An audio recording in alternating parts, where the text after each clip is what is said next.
दोस्तों देखो, ऐसी बातें आपको बहुत कम लोग बताते हैं, मतलब बताते ही नहीं हैं, लेकिन आज मैं आपको बताने वाला हूँ। आपका एग्ज़ाम नज़दीक है और किस टॉपिक पर हम पहले अटैक करेंगे एग्ज़ाम हॉल में जाकर के और क्या-क्या हमें सावधानी बरतनी होंगी, अब बात आप पहले से ही जान लो।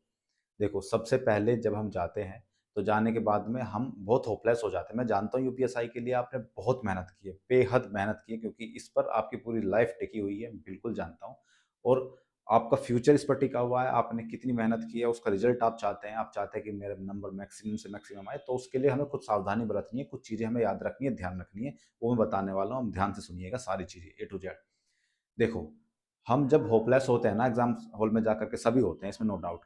कोई इतना बड़ा माई का लाल नहीं है कि जाकर के वहाँ एकदम रिलैक्स होकर के बैठ रहे, चिल होकर के बस यूँ बैठा रहे।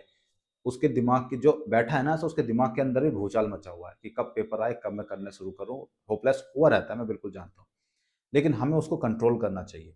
जैसे हम एग्ज़ामिनेशन हॉल में घुसते हैं, तो घुसने के तुरंत बाद जब हमें लगता है कि मैं थोड़ा-सा होपलेस हो रहा हूँ, तो मैं 8-10 साँसें, मैं यही करता था, 8-10 साँसें लंबी-लंबी लेता था, तो उससे ये बहुत कारगर है। ये सच में टेक्निक बहुत कारगर है। 8-10 साँसें लंबी-लंबी लो और आपका जो माइंड है ना, रिलैक्स हो जाता है एकदम। आप क्योंकि रिलैक्स होना बेहद ज़रूरी है। जितना हमें पढ़ना ज़रूरी है, उतना एग्ज़ामिनेशन सेंटर में माइंड का रिलैक्स होना भी बेहद ज़रूरी है। चलो, एक-एक बातें शुरू करते हैं। सबसे पहले हमें किस सब्जेक्ट को सबसे पहले करना चाहिए? बहुत लोग कहते हैं कि यार उससे क्या फ़र्क पड़ता है? आप पहले से स्टार्ट करो, लास्ट तक स्टार्ट करते चले जाओ, लास्ट तक क्वेश्चन करते चले जाओ। उससे क्या फ़र्क पड़ता है पहले? फ़र्क पड़ता है। पहले कौन-सा सब्जेक्ट करना है उसका फ़र्क पड़ता है। अगर मेरा मैथ स्ट्रॉन्ग है और मैं मैथ के क्वेश्चन कर रहा हूँ, 40 में से मैंने 37-38 क्वेश्चन कर लिए, तो मेरा जो कॉन्फिडेंस है वो अपना बूस्ट अप हो जाएगा और मेरा माइंड बिल्कुल प्रॉपर और अच्छे से काम करेगा। अगर मेरा मैथ स्ट्रॉन्ग है और मैंने जीएस को चूज़ कर लिया, जीएस में मेरे केवल 15 क्वेश्चन हुए, तो 10 क्वेश्चन मेरे दिमाग में घुस जाएँगे नेगेटिव थॉट्स कि यार 15 क्वेश्चन हुए हैं, पता नहीं सिलेक्शन होगा कि नहीं होगा, पता नहीं आगे कितने क्वेश्चन होंगे, कितने नहीं होंगे, यार मेरा तो पूरा जीवन इस पे टिका हुआ है, यार मैंने तो इतनी मेहनत की है, मेरी मेहनत के अकॉर्डिंग वो क्वेश्चन नहीं आए हैं, मैं क्या करूँ यार? आपके वो तो क्वेश्चन गलत हो ही गए, जो आने वाले क्वेश्चन्स हैं आप उसमें भी अच्छे से अपना माइंड से क्वेश्चन नहीं कर पाओगे। तो आपका माइंड आप वहीं गिव अप कर देगा, तो उसका कोई फ़ायदा नहीं है। तो हम सबसे पहले स्ट्रॉन्ग पॉइंट को लेंगे, फिर उसके बाद उस पॉइंट को लेंगे जो उससे कम स्ट्रॉन्ग है, इस तरीके से अपना पूरा पेपर करेंगे। एक बात और याद रखना कि जब आप एग्ज़ाम करें, तो एग्ज़ाम से आपको पता होना चाहिए कि मैं 160 बबल कितने टाइम में भर सकता हूँ। एग्ज़ाम आपको मैं कुल मिलाकर के 10 से 15 मिनट ऐसे होने चाहिए आपके पास जो आप अपने पेपर को रिवाइज़ कर लो।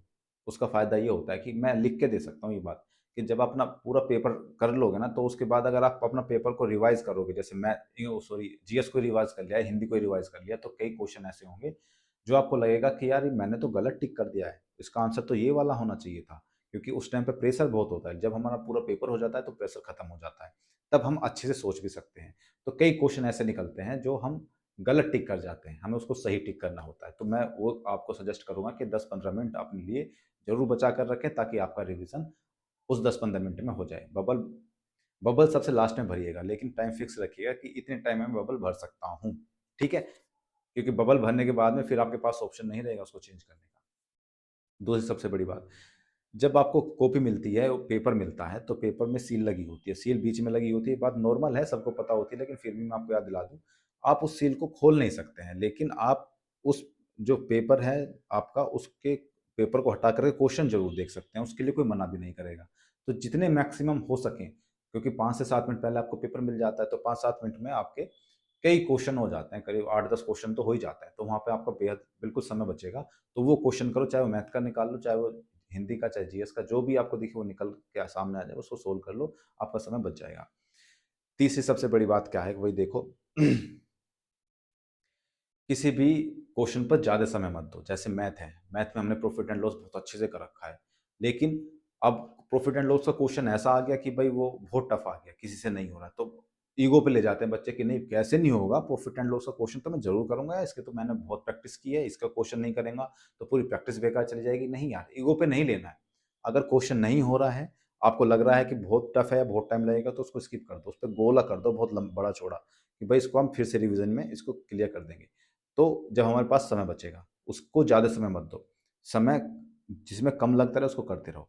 अब ऐसा नहीं कि बस किसी में अगर 10 सेकंड भी लग रहे हैं तो उसको भी छोड़ रहे हो, नहीं। किसी में अगर ज़्यादा समय लग रहा है तो उसको स्किप कर दो, बाकी क्वेश्चन करते चले जाओ, ठीक है? ये और वहाँ जाकर के होपलेस बिल्कुल नहीं होना है।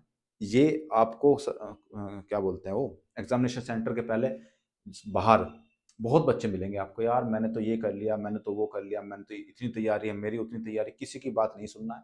आपको किसी के पास खड़ा नहीं होना है, किसी से बातचीत नहीं करनी है, केवल अपने आप तक सीमित रखो अपने आप को और एग्ज़ामिनेशन सेंटर में जाओ, उसके बाद सबसे बात करो, फिर कोई दिक्कत नहीं है। तो पहले बच्चे क्या करते हैं, ऐसा मेरे साथ हुआ था कि जो बच्चा मेरे पास बैठा था, हमारा तो ऑनलाइन एग्ज़ाम था, तो वो इतनी डींगे हाँक रहा था कि यार मेरे तो यहाँ सिलेक्शन हो गया, मेरे तो वहाँ सिलेक्शन हो गया, मैं तो यूँ चुटकियों में कर दूँगा और मेरे रूम में से केवल मेरा ही सिलेक्शन हुआ था, उस बच्चे का भी सिलेक्शन नहीं हुआ था। तो ऐसे बहुत लोग मिलेंगे, तो उनकी बातें नहीं सुननी है, बस अपनी बातें रखनी है, अपने दिमाग में रखनी है, जाना है, एग्ज़ाम देना है, बाहर आ जाना है। किसी से फालतू बातें नहीं, किसी से फालतू डिस्कशन नहीं कि यार तूने कितना पढ़ा है, इसमें कितना आएगा, इसमें कुछ नहीं। बस अपनी मेहनत पर भरोसा रखना है और अपनी अगर आपने अच्छी मेहनत की होगी तो आपका सिलेक्शन ज़रूर होगा। मेहनत का फल अवश्य मिलता है। अगर मेहनत अच्छी है तो सिलेक्शन निश्चित होगा। ठीक है?